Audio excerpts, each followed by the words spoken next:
Hi hello అందరు ఎలా ఉన్నారు? బాగున్నారా? మేమైతే చాలా బాగున్నాం. ఈరోజైతే మంచి స్నాక్ ఐటమ్ అండి. చాలా అంటే చాలా క్రిస్పీగా చాలా బాగా వస్తాయి. ఫస్ట్ టైం చేసినా సరే చాలా బాగా కుదురుతాయి అన్నమాట. ఇవి ఎలా చేసుకోవాలి ఏంటన్నది చూపిస్తాను.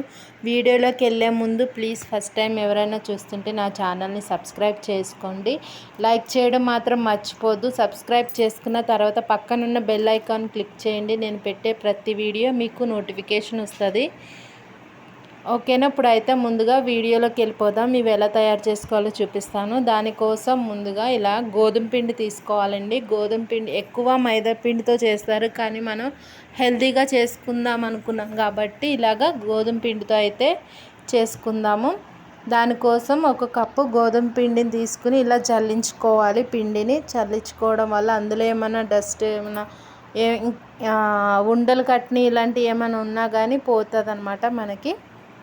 ఇలా చల్లించేసుకోవాలి మొత్తం.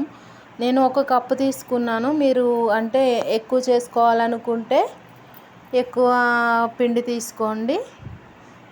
నేనైతే ఇందాక చూపించాను కదా ఫస్ట్ అన్నీ చేసుకుంటున్నాను కాబట్టి ఒక కప్పు పిండి అయితే నాకు సరిపోతుంది. ఇప్పుడు ఇలా జల్లించేసుకున్నాం కదా మొత్తం పిండిని. ఇందులో నేను బొంబాయి రవ్వ తీసుకున్నానండి. బొంబాయి రవ్వని కొంచెం వేయించుకున్నాను, కనిపిస్తుంది కదా, ఇది వేయించి పెట్టుకుంది. పచ్చిదైనా వేసుకోవచ్చండి, అంటే వేయించుకోకుండా కూడా వేసుకోవచ్చు. నేనైతే వేయించాను ఆల్రెడీ, అంతకుముందు వేయించింది నా దగ్గర ఉంది, అదైతే తీసుకున్నాను అనమాట. ఇప్పుడు దీన్ని మెత్తగా మిక్సీ పట్టేసుకోవాలి. ఇలా మెత్తగా మిక్సీ పట్టుకున్న తర్వాత ఇందులోకి చూస్తున్నారు కదా, ఇలా మెత్తగా మిక్సీ పట్టేసుకోవాలి. ఇప్పుడు ఇందులోకి నేను ఎండుమిర్చి యాడ్ చేసుకుంటానండి. ఒక 4 ఎండుమిర్చి అయితే ఇలాగా వేసుకోవాలి. తర్వాత కొంచెం కరివేపాకు కూడా వేసుకుంటే టేస్ట్ చాలా బాగుంటుంది. ఇప్పుడు ఇవి మిక్సీ పట్టేసుకోవాలి మెత్తగా. అంటే మరీ మెత్తగా అవ్వద్దండి, ఇలా వీడియోలో చూపిస్తున్నట్టుగా అవి కనిపిస్తూ ఉండేలాగా కచ్చపచ్చగా మిక్సీ పట్టుకోవాలి. తర్వాత ఇప్పుడు మనం గోధుమ పిండిలో అయితే కలిపేసుకుందాము ఈ మిశ్రమాన్ని. ఇప్పుడు సాల్ట్ వేసుకుని మొత్తం ఒకసారి బాగా కలిసేటట్టు స్పూన్తో అయితే కలిపేసుకోవాలి. రుచికి సరిపడంత సాల్ట్ వేసుకోవాలి.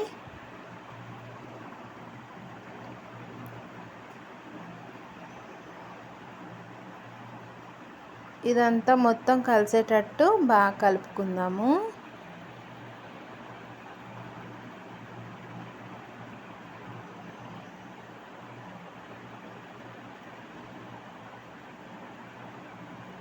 ఇప్పుడు ఇలా కలుపుకున్నాం కదా, ఇందులోకి ఒక స్పూన్ జీలకర్ర వేసుకుంటున్నాను. మీరు ఇదే ప్లేస్లో వాము కూడా వేసుకోవచ్చండి, మంచిదే, అరుగుతుంది.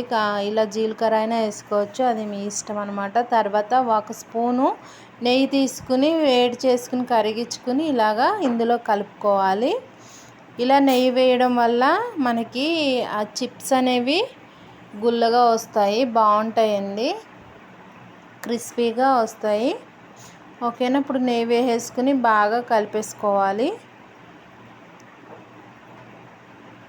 ముందు వేడిగా ఉంటుంది కాబట్టి స్పూన్తో కలుపుకుని తర్వాత ఇలాగా చేత్తో అయితే మొత్తం పిండి అంతా కలిసేలాగా, ఆ నెయ్యి మొత్తం పిండికి పట్టేలాగా కలుపుకోవాలి. ఇది కలుపుకొని మనకి ఉండ చుడితే ఉండ వచ్చేలాగా చూసుకోవాలండి.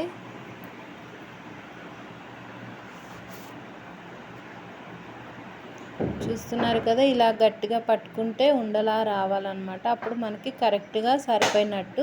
ఇప్పుడు ఇందులోకి కొంచెం కొంచెంగా వాటర్ పోసుకుంటూ మన చపాతీ పిండి కలుపుకుంటాం కదా, అలా కలుపుకోవాలి.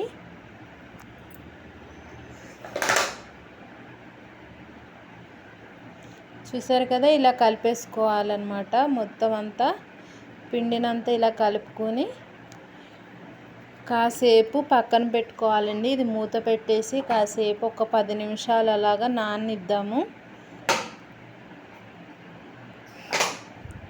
10 నిమిషాల తర్వాత ఇదిగోండి పిండి అయితే బాగా మెత్తబడి బాగా నానింది. ఒకసారి మొత్తం అంతా కలుపుకోవాలి కలిసేటట్టు.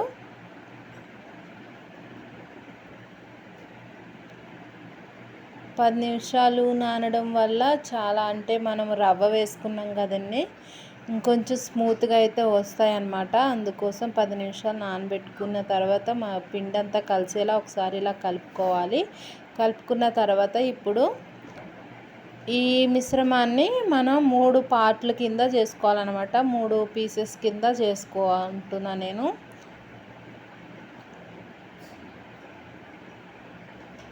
చిన్న చిన్న చపాతీలాగా అయినా చేసుకుని కట్ చేసుకోవచ్చు, లేదంటే ఇలా ఒకటేసారి పెద్దగా చేసుకుని అయినా కట్ చేసుకోవచ్చు. ఇప్పుడు వీటిలో 2 తీసి పక్కన పెట్టుకుని ఒకదాన్ని అయితే నేను ఎలా చేయాలో చూపిస్తాను చూడండి. ఇలా పొడిపిండి వేసుకుని మనం చపాతీలాగా పలుచగా ఒత్తుకోవాలి.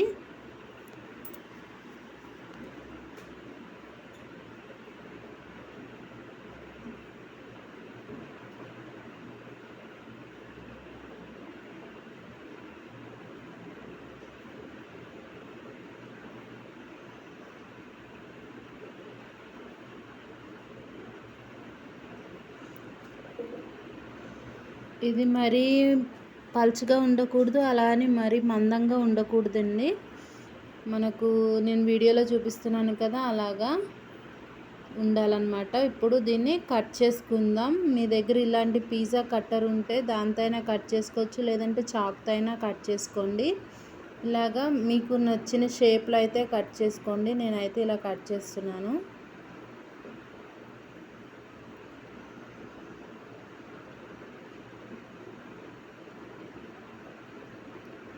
అన్నీ కూడా ఇలానే కట్ చేసుకుని మనం చేసి పెట్టుకుంటే ఒకటేసారి వేయించుకోవడానికి ఈజీ అవుతుంది. లేదంటే ఈలోపు ఒక వాయ ఇలా వేసేసుకోవచ్చు కూడాను. ఈలోపు మనం మళ్ళీ తయారు చేసుకోవచ్చు, అలాగైనా చేసుకోవచ్చు. నేనైతే మొత్తం అన్నీ ఒకసారి చేసేసుకున్నానండి. ఇవే మొత్తం అన్నీ చేసేసాను అనమాట ఇలాగా. ఇప్పుడు వీటిని ఆయిల్లో వేయించుకోవడమే. ఇలా స్టవ్ పైన బాండి పెట్టుకుని మనకి డీప్ ఫ్రైకి సరిపడా ఆయిల్ పోసుకోవాలి. అది హీట్ ఇవ్వాలండి. బాగా వేడెక్కిన తర్వాతే మనం చిప్స్ వేసుకోవాలి. ఒకసారి వేడయిందో లేదో అని ఇలా ఒకటి వేసి చూసుకున్నారంటే అది ఇలా పైకి తేలితే ఆయిల్ వేడైపోయినట్టే. ఇప్పుడు మిగతావన్నీ కూడా వేసేసుకోవాలి. ఇవి ఇలాగే ఉండలా వేసేసుకున్నా సరే మనకి వేగేటప్పటికి విడివిడిగా వచ్చేస్తాయండి. ఏం పర్వాలేదు, కంగారు పడక్కర్లేదు. అంటే అతుక్కుపోతాయేమో అన్న డౌట్ అవసరం లేదండి. మనం నూనెలో వేయించుకునేటప్పుడు సెపరేట్ అయిపోతాయి అన్నమాట. చూసారు కదా, ఇలాగా అన్నీ సెపరేట్ అయిపోయిన తర్వాత ఒకసారి బాగా కలిపేసుకోవాలి. అప్పుడు మనకి వెనక ముందు మొత్తం ఫ్రై అయిపోతాయి. ఇలా వేయించుకోవాలండి. అంటే ఆయిల్ మొత్తం అంటే ఆ బబుల్స్ అన్నీ ఆగిపోవాలి. అప్పటి వరకు ఇలా వేయించుకోవాలి. మంచి బ్రౌన్ కలర్ అయితే వచ్చేస్తాయి ఇవి.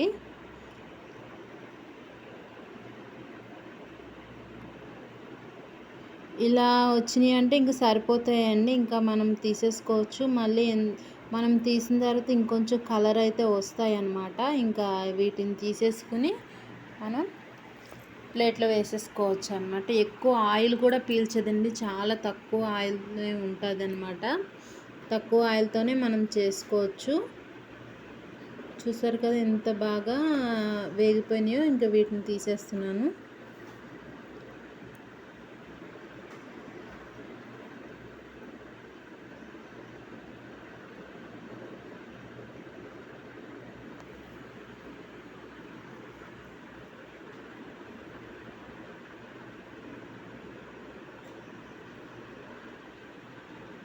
ఇప్పుడు నెక్స్ట్ మిగతావి కూడా ఇలాగే వేసుకుని వేయించేసుకోవాలి.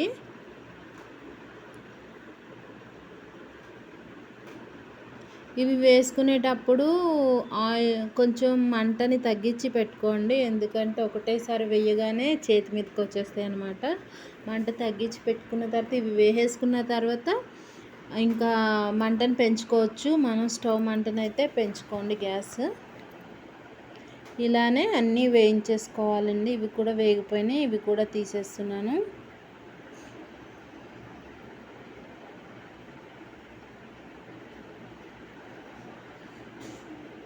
అంతే అండి. ఇంకా ఇవన్నీ మనం ఒక మంచి ప్లేట్లోకి అయితే ఇలా సర్వ్ చేసేసుకోవడమే. ఎంత క్రిస్పీగా వచ్చినాయో చూడండి, సౌండ్ ఎలా వస్తుందో. ఇవి ఈవినింగ్ స్నాక్ టైం కింద తీసుకుంటే చాలా అంటే చాలా బాగుంటాయి. పిల్లలకి చాలా ఇష్టంగా తింటారండి. తప్పకుండా మీరు కూడా ట్రై చేయండి. ట్రై చేసిన తర్వాత ఎలా వచ్చినాయో నాకు కామెంట్ చేసి చెప్పండి. మీరు చెప్పడం వల్ల నాకు ఇంకొంచెం హ్యాపీగా ఉంటుంది అన్నమాట. ఇలా చూసారని లైక్ చేయడం మాత్రం మర్చిపోవద్దు. ప్లీజ్ లైక్ చేయండి. ఫుల్ వీడియో అయితే వాచ్ చేయండి, లైక్ చేయండి. థ్యాంక్ యూ ఫర్ వాచింగ్ అండి. మీ సపోర్ట్ నాకు ఇంకా ఉండాలని కోరుకుంటున్నాను. ఓకేనా? థ్యాంక్ యూ సో మచ్ అండి. Okay, bye bye.